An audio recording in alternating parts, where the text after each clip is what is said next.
உலகத்திலேயே துயரமான கண்ணீர் பெற்றோர்களுடைய கண்ணீர். அவர்களுடைய கண்ணிலே ஆனந்த கண்ணீரை தவிர அழுத கண்ணீர் வருவதற்கு நீங்கள் காரணமாக ஒருபோதும் இருக்க வேண்டும் என்றால், இருக்க வேண்டாம் என்றால் வாழ்க்கையிலே நீங்கள் முன்னேறியே ஆக வேண்டும்.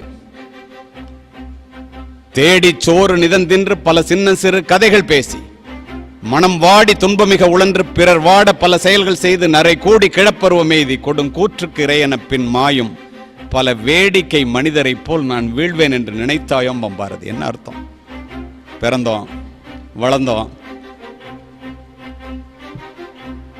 ஏதாவது ஒரு கல்லூரியில் சேர்ந்து படித்தோம், ஒரு 50 அரியர்ஸை வச்சு ஒவ்வொரு சப்ஜெக்டாக பாஸ் பண்ணி கடைசியாக ஒரு டிகிரியை வாங்கிட்டோம்.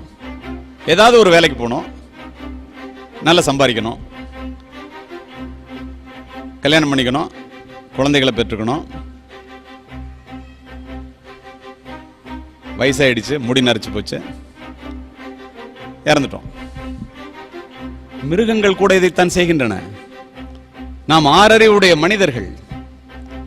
இறையன்பு சார் அழகா சொல்லுவாரு, 1 to 5.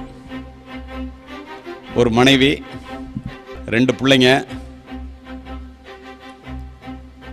ஒரு 4 சக்கர வாகனம், ஒரு 5 இலக்கத்தில் ஒரு சம்பளம், அதோட வாழ்க்கை முடிஞ்சு போச்சு. அதற்காக படைக்கப்பட்டவர்கள் அல்ல நாம்.